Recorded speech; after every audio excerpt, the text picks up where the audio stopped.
Hello. If you were looking for a scare tonight, you've come to the right place. I'll be narrating an hour's worth of creepy horror stories that I found off of Reddit. So without further ado, These are their stories.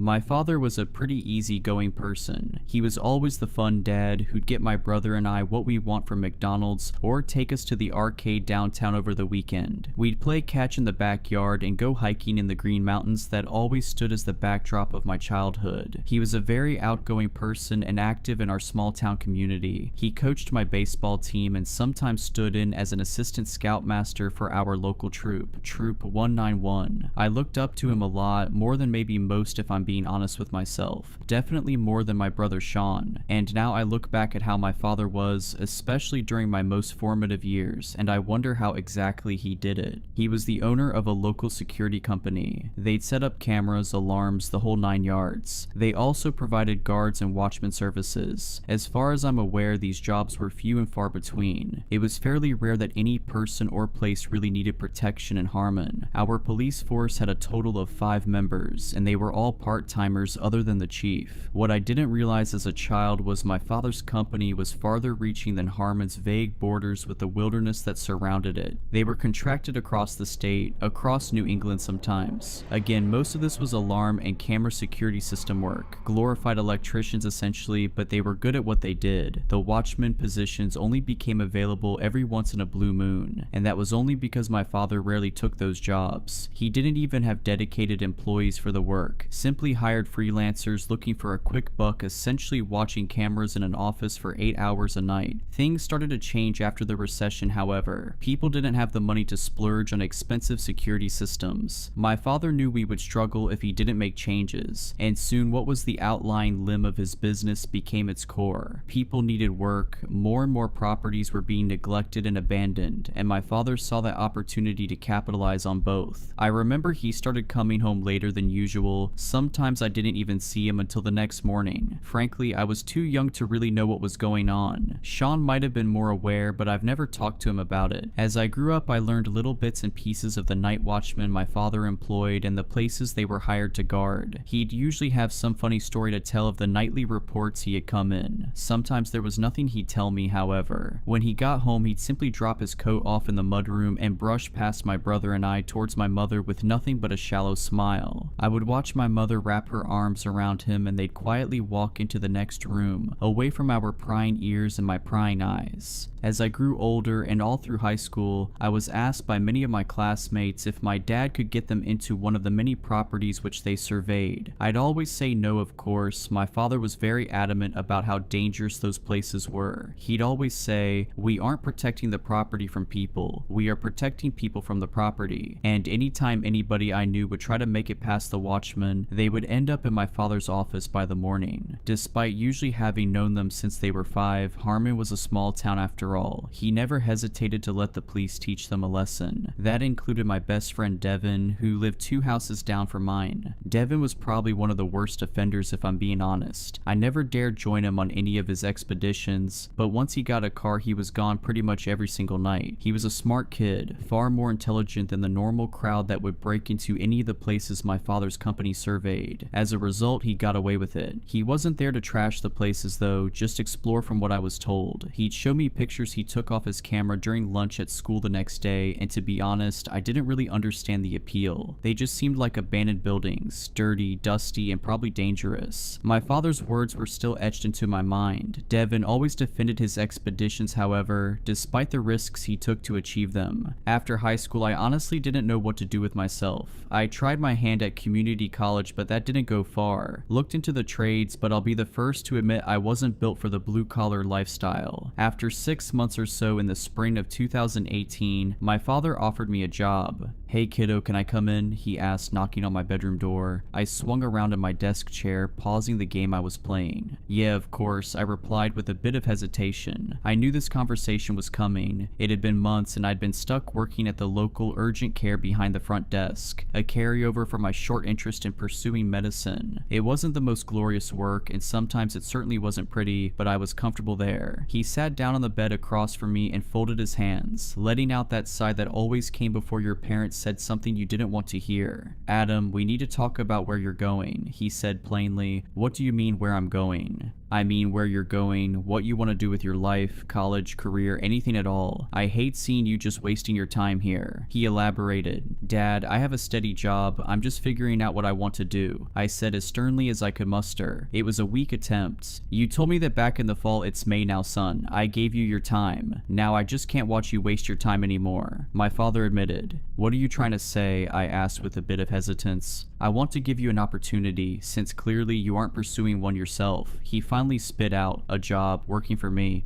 Dad, no, I'm not. He quickly cut me off.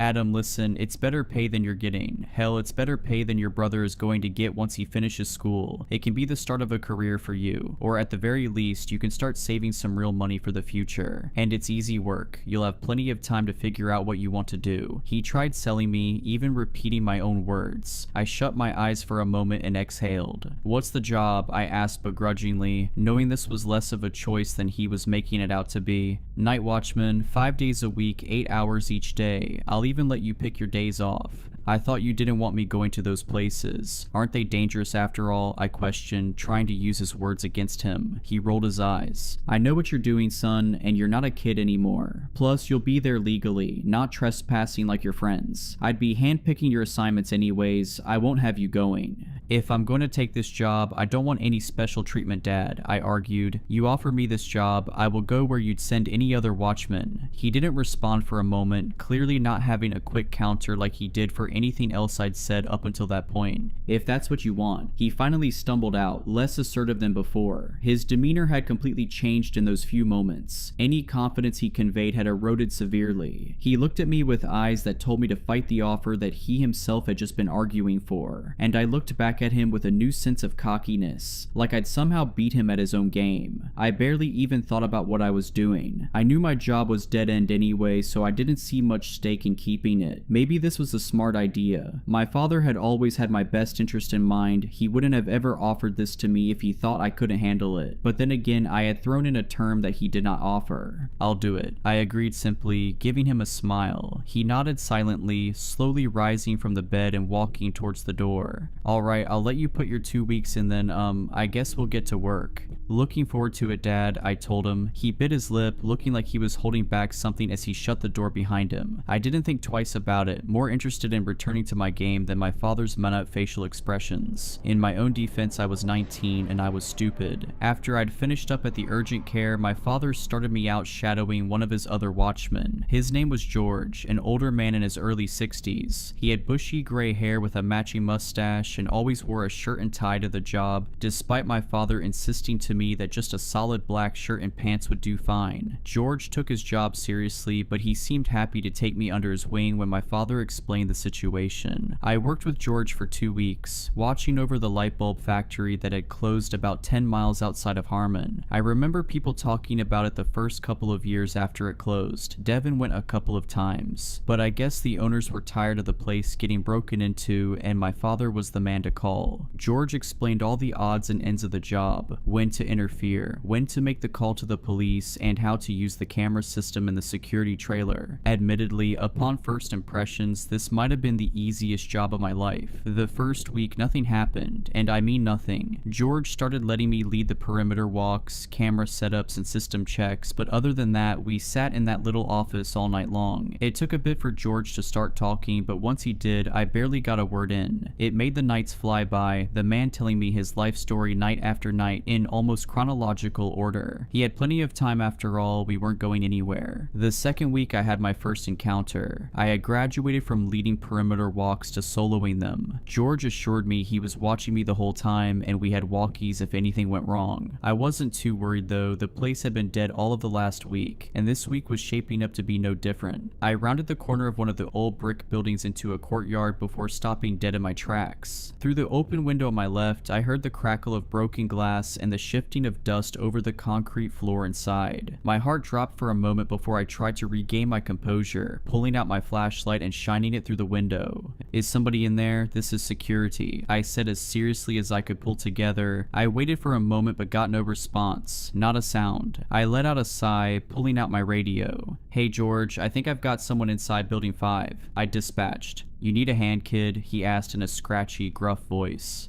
I'm gonna check it out myself. I'll let you know, alright?" I decided, starting to walk towards the ajar door to the left of the window. Also, they've got to secure these doors. "I've been saying that for months. Alright, just watch yourself in there, Adam. Remember, these places can be dangerous," he advised. "I can be there in 2 minutes if you need." "Got it, will do." I answered quickly, clipping the radio back to my pocket and pulling open the old metal door. I stepped up to the factory floor and found the space completely void of movement, void of sound, void of life. It was dark, dank, and water pooled where the ceiling leaked. Old equipment was still bolted to the floor and made the vast space feel like a maze with only my flashlight to guide me. I called out again. "This is security. If you're in here, I'm gonna find you. This is private property and you're trespassing," I said, repeating another one of George's lines he taught me. My words echoed off the distant walls of the space, making me feel even more isolated and small. Despite it being a pleasant 65 outside, inside it couldn't have been higher than 40. I shivered as I stepped further into the moonlit space, surveying every nook and cranny I could find. A shiver went up my spine as I crossed into the next room. It might as well have been a clone of the last, but it felt noticeably different, colder and heavier, even more decayed. I heard the sound of the debris swishing under my feet as I walked. Dust, chipped paint, and glass crunched as I inspected the room, the same as the one before it. As I came to a stop and looked up at one of the massive pieces of machinery, I realized something was seriously wrong. While I was standing still, the sound of my footsteps kept going without me. And this wasn't an echo. That would have only lasted for a couple of seconds at most. This was clear, it was close, but slowly it sounded as if it were moving away. I stayed completely still, my heart pounding as I listened to the sound step around the machines, onto the catwalk with its distant metal clank, and back down to the factory floor on the other side of the room. Then it came to a standstill and the room returned to silence. I finally turned my head, my flashlight shaking in my hand as I crept around the corner, and there, standing at the far doorway into a long dark hallway, was the silhouette of a man. He stood completely still, almost like a cardboard cutout. I shined my light towards him, but the beam seemed to almost dissipate before it made it across the room. Despite what George had told me time and time again about confrontations, I had to admit I was terrified. As I slowly walked closer, I had to keep reminding myself that it's just a person. "Sir, you can't be here. This is private property," I stumbled out, completely failing to deliver an intimidating tone. I got no response from the man. His silhouette stayed exactly in its pose, standing almost inhumanely straight up. Even as I approached him, my flashlight's warm glow still wouldn't reach him. I tried whacking the battery compartment to get a little more juice out of the light, but all it did was kill the light completely. I tried to stay calm as the silhouette watched me from the doorway. I frantically tried sliding out the batteries and reinserting them, my eyes dashing between my hands and the silhouette. Screwing the cover back on, I flicked on the light to find the figure was gone. "Hey, stop screwing with me. We're gonna call the cops and you're going to be charged with trespassing," I warned in a futile state of panic. I turned around in circles, shining the light on any and every surface of the room. He hadn't gone far, he couldn't have. I didn't even hear his footsteps and it had only been a moment. I finally rested my eyes back in front of me and there, just as I'd left him, was the silhouette of the man. The flashlight did nothing to give the figure any details. He remained as dark and featureless as our surroundings. "What the?" I whispered through quivering lips, dropping the light to my side. Finally, for the first time since I'd laid my eyes on him, the silhouette of the man moved. His arm stretched stiffly towards the open door, like the muscles hadn't been used in years. His hand closed slowly into a fist and he began to knock against the metal. At first they were nonsensical, slow, and the sound of the metal interrupted the immense silence that filled the space between us. I stood completely stunned, frozen, and unable to move. I thought to turn and run, but I feared what would happen if I lost eye contact with the figure. I could feel my heart pounding as the knocks started to become more consistent, but still slow and intentional. The man let the sound play out before he'd go again, and the knocks became more aggressive and loud, almost unnaturally so. The sound seemed to bounce off the walls, surrounding me in a way that I couldn't explain. Then it came to a stop as quickly as it began. The arm lifted one last time and gently tapped the door in a familiar rhythm, the shave and a haircut. I watched it lower back to to his side, just as jagged and stiff as it had raised. The figure's body then turned to face the open doorway to his right and slowly, almost robotically, walked through the door and out of my view. I quickly started to breathe freely again, my breaths long and labored. "Get your stuff together, Adam. Get this guy and call George," I whispered to myself as I hesitantly stepped forward. My slow walk quickly grew to a run as my fear mounted. The worst case scenarios and unknowns were building in my mind before I whipped around the corner the man had just stepped through. The room was small, with lines of shelves on either side and a small window towards the ceiling at the far end. Its safety glass was shattered, but the wire mesh kept it in place. The room was empty. Nothing disturbed, no footprints, no other way out than through the doorway I'd watched since he'd walked through it. Any sense of calm I had disintegrated almost immediately. My eyes danced from wall to wall, hoping somehow I'd missed the full-grown human that should have been standing right in front of me. My mouth fell agape as I stepped back slowly, almost dropping my flashlight with how much my hands were shaking. I grabbed the walkie from my pocket, admitting defeat as I was completely and unabashedly freaking out. "George, hey, it's Adam. I don't know what's going on, but this guy keeps disappearing and he was banging on the walls trying to freak me out. Can you give me a hand finding him?" I asked, my voice a stuttering mess as I tried to downplay exactly what I'd been experiencing. The line stayed static, my mentor's familiar gruff voice absent where it should have been. "Hey, you there?" I asked again after a few moments of static, and again I heard nothing. George, pick up the walkie," I ordered, feeling the panic swelling inside me, but George never answered. I looked in either direction, trying to find the nearest exit. In the darkness, I couldn't make out anything, and I tried to retrace my steps towards the door I'd entered through. My walk was slow, cautious, as I moved around the dusty assembly lines and heavy machinery. As I passed a row of dirty, fogged windows, a rush of wind whistled through the building, sending the trees outside swaying and loose debris inside flying. Tree branches smacked against the windows as I passed, making me jump back in fright. I was more on edge than I'd ever been before, and if I'd heard a pin drop, I imagine my ears would have caught it. I continued past the windows, barely making it a few feet before realizing that something wasn't right. While the wind had subsided, the branches kept hitting the windows. I swung my light around faster than I'd ever moved before, but it revealed nothing. The branches were completely still, yet the tapping continued. It was slow, purposeful, and I quickly understood its source wasn't something outside. I finally took off in a dash towards the next room, the soft taps of the window behind me turning into aggressive, loud bangs. The sounds bashed off of different materials, metal, brick, wood, anything that was available. I didn't dare look behind me as I tripped around the corner into the next room, but it followed me faster than I could run away. I could hear objects right beside me being pounded, smashed and tossed, shaking the floor beneath my feet. I saw the moonlight shining through the open doorway in front of me as I kept running as fast as I possibly could, the vigorous, angry violence behind me gaining closer and closer to my ears. I heard loud bangs against the brick wall beside me, so strong that the plaster began to crack and chip. I swung around the handrail and felt something knock my leg out from under me, twisting my ankle as I tumbled down the stairs and out onto the crumbling concrete. I didn't move for a moment, almost hoping that I could somehow play dead, but that thought didn't last long. I quickly pushed myself to my feet, feeling the throbbing pain in my ankle as I hobbled away from the doorway. I barely made it 5 feet before collapsing to the ground again, starting to cry as I rolled onto my back. I picked my head up and looked back at the factory building. Silence surrounded me as if nothing had happened. The leaves of the trees rustled quietly above, and that was all. In front of me, standing in the doorway I'd just come through, was the man, his black silhouette almost blending into the darkness behind him. I stared at him, frozen and helpless like a deer in headlights. He simply stood for what felt like hours before moving his arm to the metal door, just as he had back inside. He balled his hand and gave the door 2 solid, slow knocks. Then he turned and the black silhouette slipped back into the shadows. I walked in agonizing pain back to the security trailer, my entire leg throbbing in pain as I tried to move as quickly as I could. I kept trying to radio for George, but even outside, the walkie couldn't reach him. When the trailer came into view, something immediately seemed wrong. The lights inside were off. The flood lamp that was pointed down onto our security car had gone out as well. The place seemed lifeless and empty, just like the rest of the factory. Crap, I muttered under my breath as I hobbled up the stairs and through the door. The room was cold, dark, and almost devoid of sound. George's usual early morning radio show had been replaced with white static, and in the office chair, hand grasping his chest, was George. He was heaving heavily, his eyes terrified as they rolled over to meet my own. I nearly nearly fell again as I hurried to his side.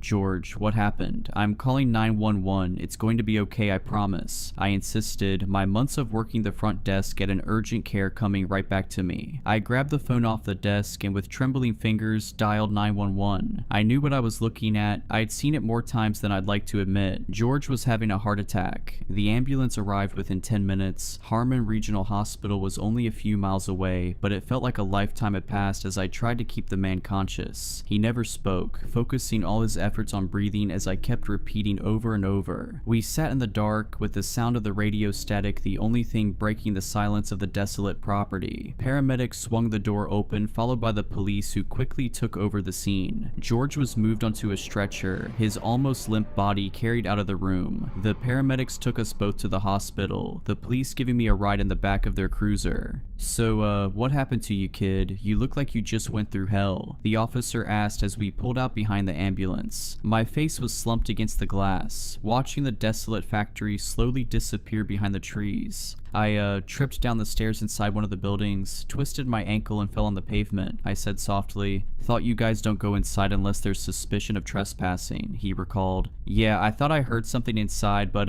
didn't find anyone. Probably was just an animal," I tried to say, the words barely able to trickle out of my mouth. "Right, guess you guys get a lot of that. Just so you know, if you think someone could be in there, we can investigate. I can have officers inside and—" "No," I insisted, a renewed energy in my voice. I couldn't imagine having any other soul enter that place, and I certainly wouldn't have it happen because of me. It was an animal. You don't need to have anyone go in there. Trust me." Alright, if you say so, kid, if you say so. I told my father the same thing when he and my mother made it to the hospital. My mom was just relieved I was alright. I looked worse than I really was, despite the cuts, bruises, and boot I got put on my foot for the next 2 weeks. My father looked at me differently, however. He was all smiles, glad I was safe, and said he was sorry I had to go through the whole ordeal. But there was something else in his eyes I couldn't quite place. Mannerisms that didn't quite match. I didn't really understand it, and at the moment I didn't really care to, but I do now. I was back on the job after the boot came off. My dad got one of his other guys to cover the factory with George out of commission. He lived through the heart attack, but never went back to work at that factory. He never told a soul what happened in the time he was alone either, and I did the same. Not until right now. I worked for my father's company for a year and a half, and there are many things that I never understood about what would happen on that job. Long after the knocker, as I started to call him, but whatever happened always stayed there. And I didn't. Now I'm happy to say I don't have to work the nights. I don't even work in security. I live with my girlfriend Emma 2 states away, and I've been happy. Money is good, relationship is good, life is good. My time working as a watchman doesn't even cross my mind. It's always been covered up by something better. But last night I woke up in the middle of the night. Emma was still asleep, her dirty blonde hair having fallen over her face as she slept facing me. I couldn't help but smile. She always looked funny when she slept. I stretched a little under the covers as I adjusted and got ready to shut my eyes again. I let out a long breath before settling in again, rolling over and shutting my eyes. But just as quickly as they shut, they were quickly wide open again. I heard a knock on the glass, and then another, and then more. They were delicate but purposeful, almost rhythmic. It lasted almost 10 minutes and ended in the same way, a shave and a haircut. I've spent the entire day today trying to figure out what caused it. Wasted my entire Sunday. I tore the house apart and checked every inch of the exterior, every bush, every tree, anything that could reproduce the knock, but it was a dead end at every turn. In the back of my mind, I knew I was simply delaying the answer I already knew was right. Emma thinks I'm going crazy trying to find the source of a knock that wasn't even loud enough to wake her up, but she doesn't understand and I don't intend to explain it to her. Not yet anyway. I'm afraid to go to sleep tonight. I don't know what will happen. Maybe nothing, maybe the same thing, maybe something worse. The unknown worries me because the knocker isn't the worst thing I encountered on that job. And as much as he terrifies me, there are much bigger fish in the sea.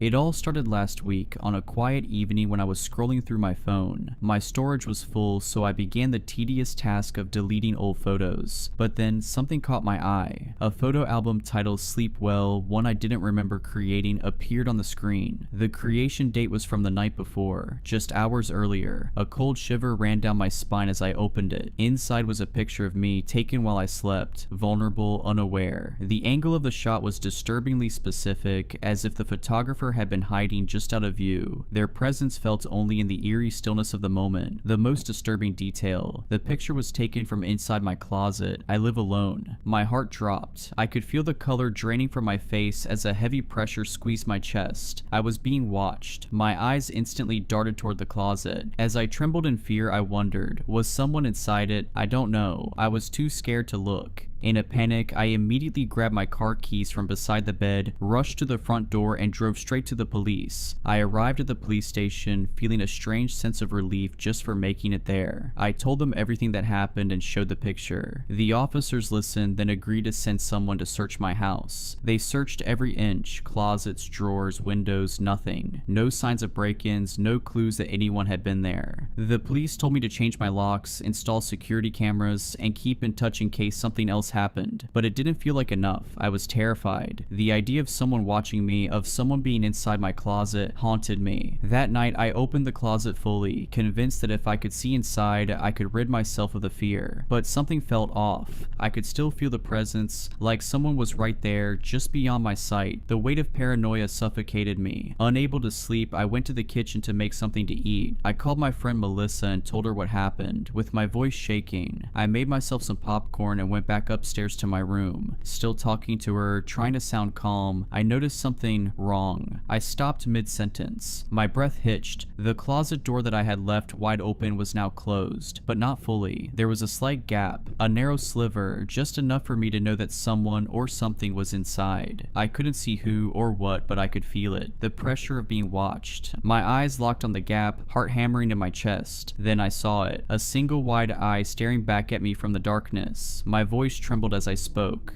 "Hello, are you still there?" Melissa asked, confused by my sudden silence. I couldn't answer. My body was frozen. Someone was inside the closet. I was sure of it. I slowly pulled my bedroom door shut, my hands shaking as I gripped the doorknob. I locked it. Then, with my heart racing, I ran outside and called the police as I stood in my yard, too terrified to go back in. When the officer arrived, I rushed to explain. I locked them in my room, I swear. They're in the closet. They were watching me. The officers moved quickly, their hands steady, trained. They entered my room, opened the closet door, and nothing, no one. The closet was empty. There was nowhere for anyone to hide. The room was on the second floor with windows secured by metal bars. No exit, no secret passage. The officer returned to me, his face tight with frustration, his politeness wearing thin. "Ma'am, I know you're scared, but you can't call us every time you forget you closed your closet door. Be sure to only call us when you're certain it's an emergency. I suggest you sleep somewhere else until you've recovered from this panic."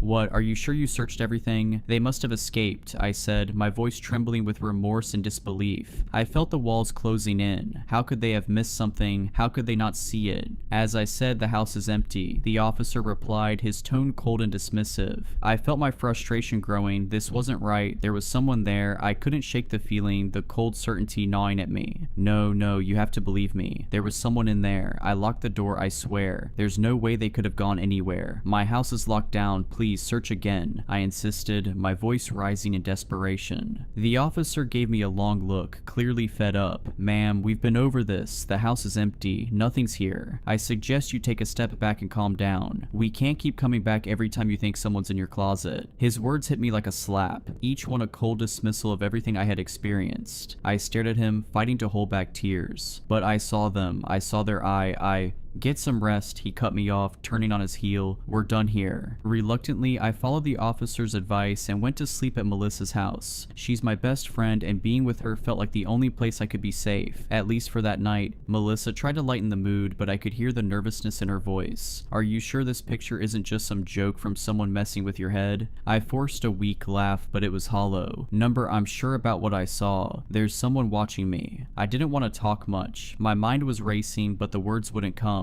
I hadn't been able to explain it properly to the police, and now I couldn't explain it to her. The fear was too real. Melissa's husband was out of town, so I ended up sleeping next to her. I was too scared to sleep alone. That night, I finally felt a little safer, a little less alone. The next morning, things felt better. Being with my closest friend gave me a sense of comfort. I ate breakfast, tried to distract myself, but there was one thing I couldn't shake. The picture. I had to know. I had to see it again. Melissa asked, "Can you show me the picture picture again. I didn't want to look at it, but I opened my gallery anyway. I could feel my heart thudding in my chest. I stared at the album for a moment before clicking on it. My stomach dropped. There was another picture in the album, a new one. I zoomed in. I couldn't believe it. It was a picture of me, but this time I wasn't alone. Melissa was lying beside me, just like the night before, but the perspective was wrong. It was too close. Whoever took the picture was right next to us, and in their hand they were holding something, a rag doll. The doll looked just like me, the same dark hair, the same clothes, the exact same features. Even the expression on its face mirrored mine. The doll was lying in the same position I was, as if it had been placed there beside me, sleeping. In the background I saw the shadow of who took the picture. My heart stopped. My hand shook as I dropped the phone. The safety I had felt with Melissa was gone. All that comfort I had wrapped myself in vanished, replaced with a cold, suffocating fear. I wasn't safe. I wasn't safe anywhere. Melissa tried to calm me down, but it wasn't working. My panic was too overwhelming, and she could see that I was shaking, unable to catch my breath.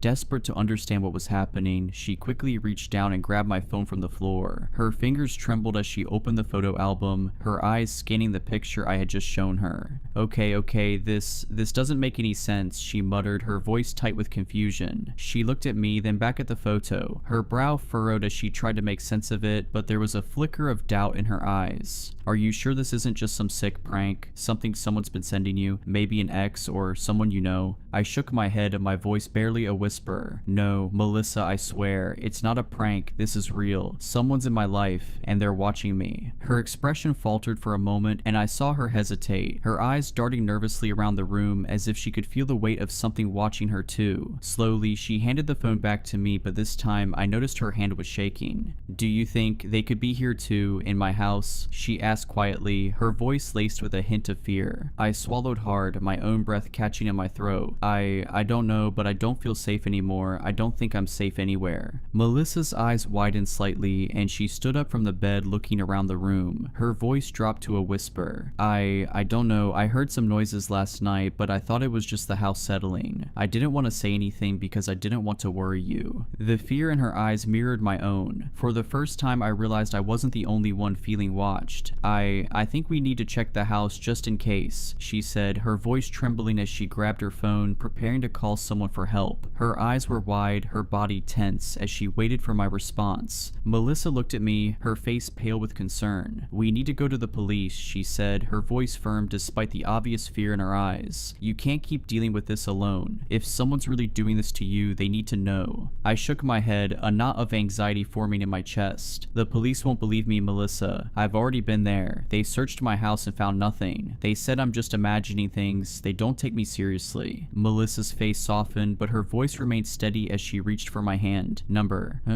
This time it's different. We have proof, remember? She looked at the photo on my phone, her eyes scanning it once more before locking with mine. They can't just ignore that. I hesitated. The memory of the police officer dismissing me echoed in my mind, but Melissa was right. We had proof and I couldn't just let this go. All right, I said, voice barely above a whisper. But if they don't believe me again, we'll make them believe you, she said, determination in her tone. We'll show them the photo, everything. We have to do something. I arrived at the police station feeling a mix of dread and urgency. As soon as I walked in, I saw the same officer from the night before. When he saw me, his face immediately twisted into a scowl. He was not happy to see me again. He didn't even bother to greet me. You again, he muttered under his breath, rolling his eyes. Officer, we need your help, I started, holding my phone up with the picture. Please, I'm telling you, someone's been taking pictures of me while I sleep. He glanced at the photo, his patience already running thin. You're still going on about this? He rubbed his forehead, clearly annoyed.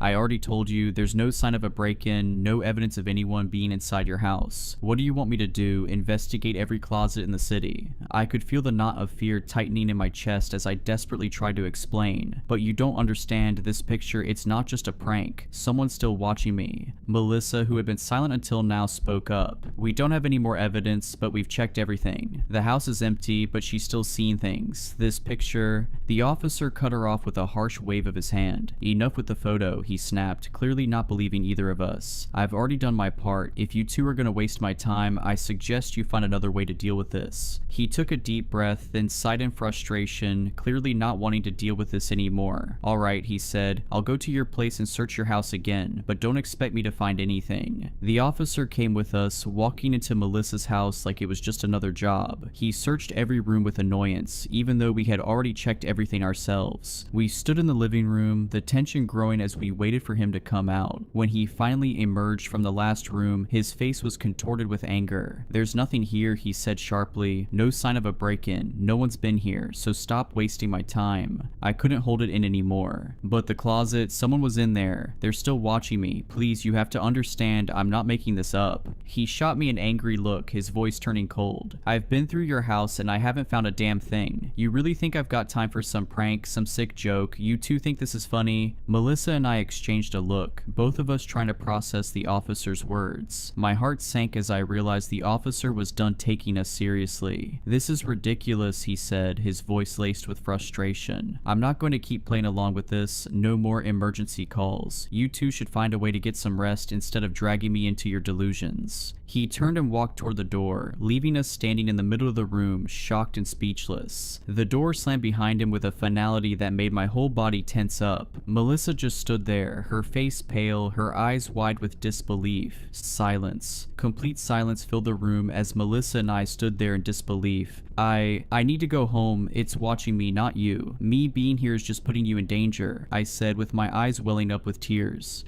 Are you crazy? I'm not letting you go anywhere until we catch this person. You're my best friend, I love you, and I'll go through hell to help you, Melissa said, hugging me tightly. Her words were comforting, but fear still consumed me. I honestly didn't know what I would do without her. I'm not sleeping tonight, I said, my voice firm. But remember, you have work tomorrow, Melissa reminded me. Work. How could I possibly work and pretend like nothing happened after everything I'd experienced? The fear was slowly turning into anger. I spent the whole day thinking about what happened, feeling like I was being watched everywhere I went. Melissa called her boss and told him she was sick so she could stay with me. I love her. We spent the entire day coming up with theories about what was going on. Maybe whatever was watching me wasn't human. Nah, I don't believe in supernatural stuff, but Melissa kept insisting. Nighttime came. As I said, I refused to sleep. Even if I wanted to, I don't think I could. But Melissa couldn't stay awake for long. I felt exposed with her asleep, but I wasn't about to wake her up. I just had to stay awake, and that's exactly what I did. Hours passed and nothing happened. The only thing I could hear was Melissa's soft snoring. But time felt agonizingly slow and my fear only grew. 3 a.m., the so-called haunted hour that makes both adults and children alike dread what might happen next. Even though I didn't believe in supernatural things, when I saw 3 o'clock on the clock, my heart sank. I was expecting something, some noise, a reflection, a doll, or the most disturbing thing I could imagine. But nothing happened. 20 minutes went by and I started to feel extremely sleepy, but I knew as soon as I slept, I wouldn't be safe anymore. I glanced at Melissa. Something felt off. She wasn't snoring anymore. She had turned to the other side and I could only see her brown hair splayed across the pillow. I froze. Something about her posture made me uneasy. I had never seen her sleep like that before. Slowly I sat up, my heart racing in my chest. I lifted my head and cautiously leaned forward to see if she was awake, but when I looked, my blood ran cold. What I saw was not my best friend anymore. There in front of me was a body. The skin was unnaturally pale, the once vibrant brown hair now a tangled mess. Her mouth hung slightly open and her eyes, those eyes that I knew so well, were wide open but lifeless, glazed over with an unsettling emptiness. The way her limbs were arranged, twisted unnaturally at odd angles, told me she hadn't just fallen asleep. Number something had happened to her. I wanted to scream. My throat closed up. I reached out and desperately shook her, calling her name, trying to wake her, but there was no response. Her body was cold, stiff. I tried again, harder this time. Nothing. No breath, no movement. Melissa was dead. Panic surged through my veins, my vision blurry with tears. I fumbled for my phone, trying to dial emergency services, but just as my fingers brushed the screen, something stopped me. An airdrop request flashed across the top of my phone. My heart dropped. I hesitated, staring at the screen, the dread tightening in my chest. I wanted to deny the request, to throw my phone away, to make it all stop, but I couldn't. My mind screamed at me to say no, but my hand moved on its own. I accepted. A flood of pictures appeared on my phone, and my stomach twisted. The images were of me, sleeping, dozens of them, hundreds maybe, scattered over weeks. Some were taken inside my closet, others were shots of me lying in my bed, blissfully unaware. But what made my blood run even colder were the ones that came after. There was a picture of me sleeping beside something on the bed. It looked like the same doll I had seen before, but this time it felt different, wrong. It wasn't just a doll anymore. It was me, or something that had been made to look like me, in doll form, lying beside me. The most disturbing part, the shadow of someone standing just behind it, watching, waiting. I couldn't move. The air around me grew thick, suffocating, and then, through the crack in the door, I saw it. A figure, tall and unnervingly still. It was standing there as if waiting, watching. But the most terrifying part was the eye. That single wide eye staring directly at me from the shadows. It was unnatural, too large, too black. No light reflected off of it. It was like a hole in the world, a deep, endless void that seemed to pull every ounce of warmth and life from the room. The eye twitched just slightly, as if it recognized me, like it had been waiting for me to look. And in its other hand, the doll. But it wasn't just any doll. The doll was me. I recognized the face immediately, its pale skin, the dark hair, the same expression I often wore when I slept. But it was wrong. The doll's eyes were wide open, fixed in a grotesque stare, its mouth frozen in a twisted, silent scream. Its body, rigid and contorted in a way that a human body never could be, seemed to mock me, like an unnatural imitation of myself. The figure held it with such tenderness, as if cradling it, but there was something deeply disturbing in the way it did. The doll's hand was positioned just like mine when I slept, but there was no softness to it, no warmth. And then, the figure stepped forward, the eye never leaving mine. The room grew colder and the figure moved silently, like a shadow creeping closer, carrying the doll as if it were the most precious thing in the world. I felt the terror clawing at me, suffocating me, but I couldn't look away from that horrible, hollow eye. It was as if it was looking through me, and the more I stared, the more I felt like I was becoming part of its dark, empty world. I could feel my body shutting down, my heart thundering in my chest as if it was trying to escape my ribs. My hands were shaking uncontrollably, my breathing shallow and erratic. My limbs felt weak, like they were made of stone, and my vision started to blur around the edges. The air felt like it was closing in, pressing against me from all sides, and the figure, the eye, was all I could see. I could hear the blood rushing in my ears, louder and louder, drowning everything else out until the sound was all-consuming. And then, just as I thought I couldn't take it anymore, everything went black. I'm currently writing this on a contraband cell phone in prison, after allegedly poisoning my best friend. It's all a lie, of course. They say I did it, but they don't understand. They don't know what I saw, what really happened. Melissa is gone. I can still feel the weight of that truth crushing me. I can still hear her laugh, see her smile, feel her presence beside me like I always did. I feel the coldness now. It's unbearable. Losing her, it's like losing a part of myself. The world feels hollow, like it's spinning around me without any meaning. The grief is suffocating, but the worst part isn't the grief, it's the frustration, the anger bubbling inside me. They think I did it, they think I'm the one who poisoned her. They don't see how broken I am, how lost I feel. They don't understand that I would never hurt her. I would never do something like that, but it doesn't matter what I say. They have their own version of the truth, and now they've locked me away for something I didn't do. They'll never know what really happened. They'll never know what I saw in that room, what I saw in her eyes before everything turned dark. I couldn't escape before. Now, I certainly can't. They've got me here in this cold metal cage, but maybe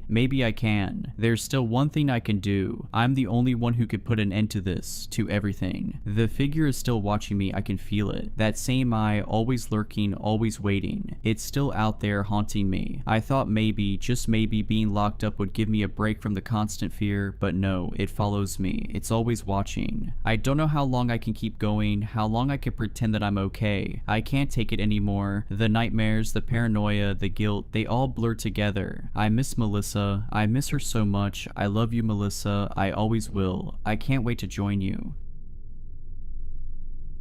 I need to write this down. I don't know if it's for my own sanity or as some kind of warning, maybe both. Typing helps ground me, makes the shaking in my hands a little less noticeable. The doctors keep telling me I'm experiencing a psychotic break, but the puncture wounds on my back and the darkening birthmark on my palm tell a different story. My dad turned 63 yesterday. We always throw him a party at his house, the same house I grew up in. It's tradition. This year, something changed, something that had been waiting precisely 63 years. Family traditions are just rituals we don't question. That's what Dad always said whenever I asked why we had to keep doing the same things year after year. His eyes would always drift away when he said it, like he was remembering something he'd rather forget. Dad wasn't always this cryptic. Before Mom vanished, he was different, warmer, more present. We used to fish together on weekends, his calloused hands patiently untangling my line when I'd snarl it. Those hands would tremble slightly whenever his birthday approached, though I didn't understand why until now. After Mom disappeared, fishing stopped. The only constant that remained was his insistence on the birthday ritual, always on the exact day, never postponed, never altered. Even when I was finishing my master's thesis, even when he was recovering from pneumonia 3 years ago, the party had to happen exactly as it always had. The house itself sits back from the road, nestled in about 5 acres of dense woods, lush and green in the spring, blazing with color in the fall, but somehow always holding shadows deeper than they should be. After Mom vanished, I'd sometimes catch Dad staring out at those woods at dusk, whispering something under his breath. Once, I crept close enough to hear him counting backward from 63. When I'd ask what he was doing, he'd just say, "Keeping track of what's mine." I thought he meant the property. Dad's lived alone since Mom passed 10 years ago. At least that's what we tell people. The truth about Mom's disappearance is something Dad and I never discuss. Just like we never discuss the strange hourglass-shaped birthmark we both share on our left palms, or the fact that neither of us can remember anything about the night she vanished except the smell of ozone and damp earth, and the sound like wet leather being stretched over wooden frames. Sometimes I still hear it in my dreams, that sound, followed by Mom's scream cutting abruptly to silence. The police found one of Mom's shoes by the edge of the woods, just one. It was perfectly clean despite the mud all around it. When they brought cadaver dogs, the animals refused to enter the tree line, whimpering and backing away. One dog, a German Shepherd with an impeccable record, bit his handler when the man tried to force him forward. The search was called off after 3 days. Dad never cried, not once. He just sat in his armchair, rubbing that hourglass mark, staring at nothing. Dad's a creature of habit, and the birthday party is one of the few constants he clings to. Same small group of friends, mostly colleagues from the dusty archives where he worked before retiring. Same Jell-O salad recipe Mom used to make, same slightly off-key rendition of Happy Birthday. I always thought Dad was just honoring Mom's memory with these parties. The familiarity seemed to comfort him. Now I understand it was never celebration, it was obligation. Last week I called Dad to confirm the party details. The conversation was ordinary until I mentioned bringing my new girlfriend Eliza. "No," he said sharply, a panic in his voice I'd never heard before. "No new people, not this year." "Why not? Is everything okay?" His breathing was heavy on the line. "This is a difficult one, son. The 63rd. Best to keep it traditional."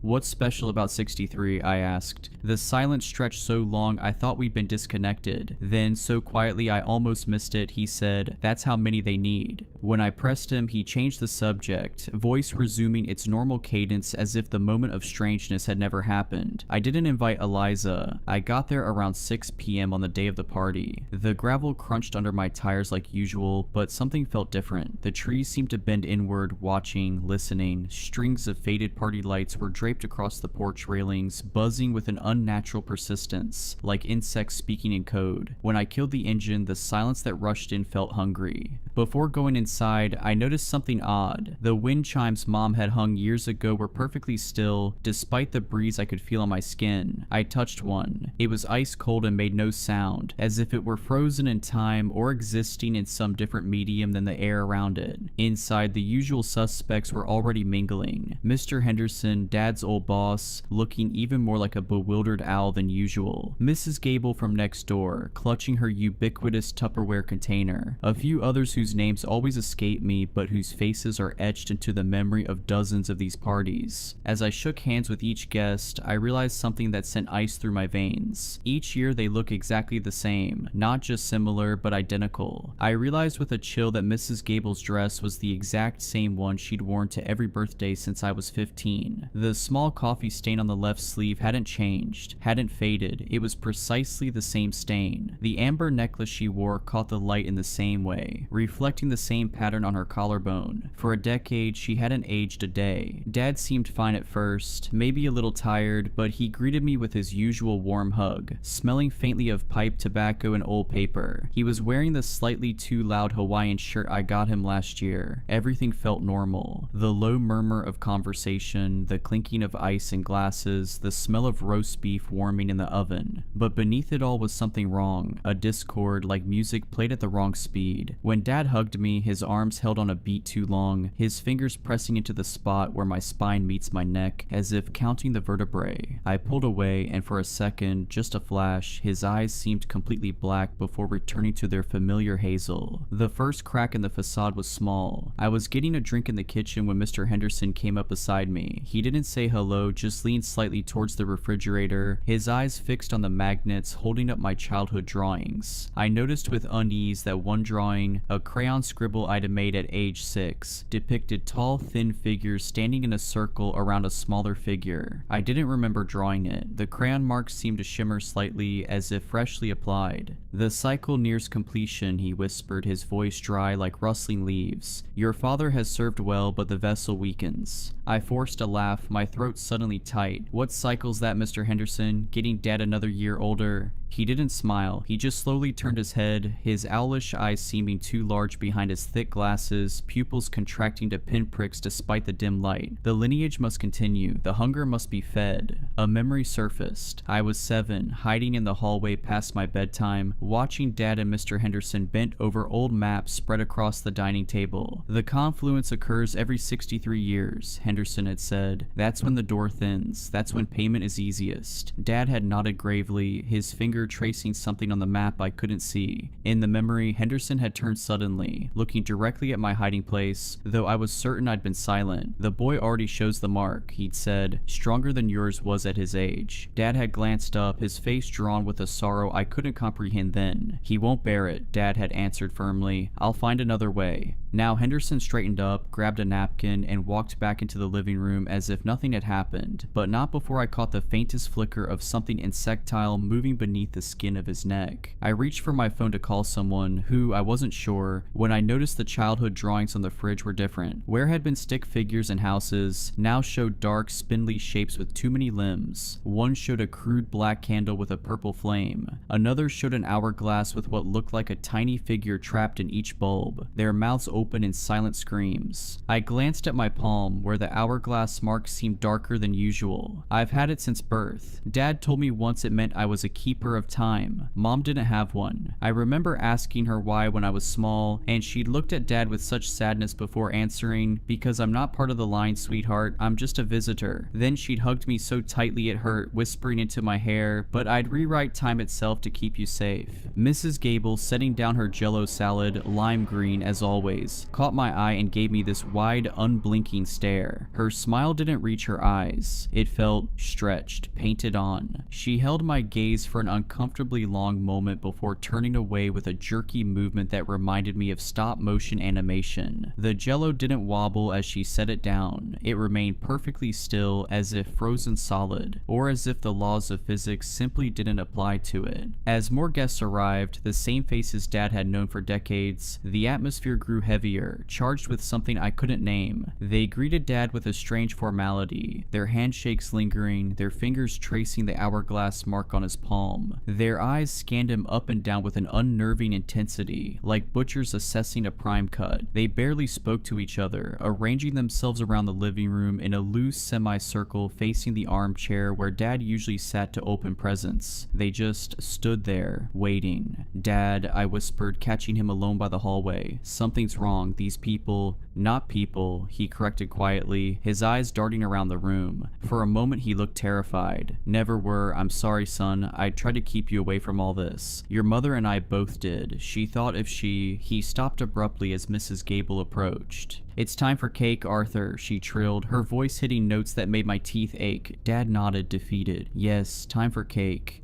The usual cheerful chatter died down. The only sounds were the buzz of the porch lights and the ticking of the grandfather clock in the hall. A clock I suddenly realized I hadn't heard chime all evening. Looking closer, I saw the hands weren't moving, hadn't moved for years based on the dust accumulated on them. Yet the ticking continued, growing louder, more insistent, like a heartbeat accelerating with fear. Dad, caught in the center of their silent attention, started looking uncomfortable. He shifted in his chair, tugging at the collar of his Hawaiian shirt. "Well," he said, his voice a little too loud in the quiet room, "anyone want to hear about the new bird feeder I put up?" Nobody responded. Their eyes remained fixed on him. Mr. Henderson cleared his throat softly. "Arthur," he said, his voice regaining that dry, papery quality. "It is time." Dad swallowed hard. He looked at me, a flicker of something, horror, resignation, relief in his eyes. But then it was gone, replaced by a weary acceptance that was somehow more frightening than fear. He nodded slowly. Yes, I suppose it is." He glanced at me. "I'm sorry," he whispered. "I thought I could spare you this. I tried to break the cycle when your mother—" His voice trailed off. A memory hit me like a physical blow. Mom and Dad arguing the night before her disappearance. Mom's voice rising hysterically. "I won't let them have him. You promised we could end this." Dad's response eerily calm. "There is no ending it. Only continuing or transferring. That was the bargain." Mom had slammed her palm against the wall. "Your grandfather's bargain, not yours, not our son's." Dad's face had hardened. "Do you think I wouldn't break it if I could? The door must have a keeper. If not me, then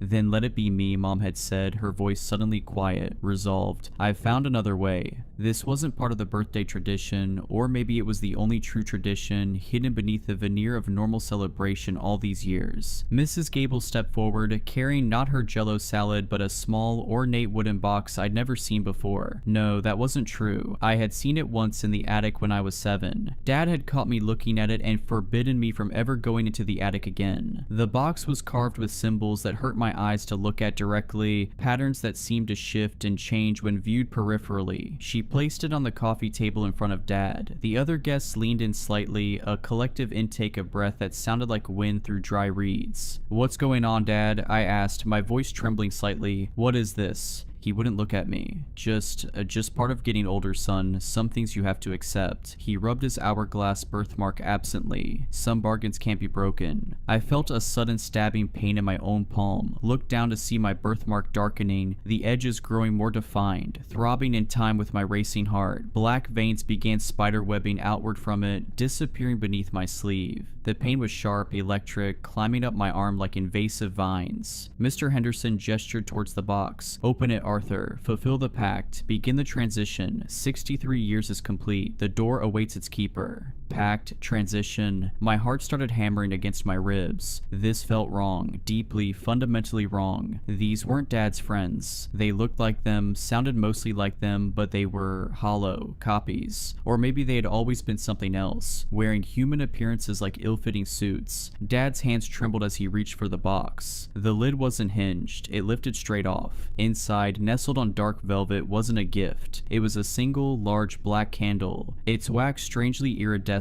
shifting like oil on water. There was also a small obsidian knife, sharp and wickedly curved. The blade seemed to absorb light rather than reflect it. "Dad, no," I pleaded, starting to stand up. Instantly, two of the other guests, men I vaguely recognized from Dad's bowling league, moved smoothly to flank me, their hands resting lightly on my shoulders. Their touch was cold, impossibly strong, fingers too long and jointed in too many places. I couldn't move. Panic seized me. "It's all right, son," Dad said, his voice sounding distant, strained. "It's the only way to keep things balanced, to feed what waits below. It's been this way since your great-grandfather found the door in the woods in 1835, the one that should never have been opened." "Like Mom tried to close it?" I asked, sudden understanding dawning. "That's what happened to her, isn't it? She tried to break the pact." Dad's eyes flashed with grief. "No one breaks the pact. She thought she could substitute herself, offer herself instead of us, but they refused her. They've always wanted our bloodline, the marked ones." His voice dropped to a whisper. "They took her anyway, as punishment." Mr. Henderson produced a match, struck it against the box. The flame flared unnaturally bright in the dimming light filtering through the windows. I noticed with horror that outside, though it should have been early evening, the sky had gone completely black. Not the darkness of night, but a void, starless and absolute.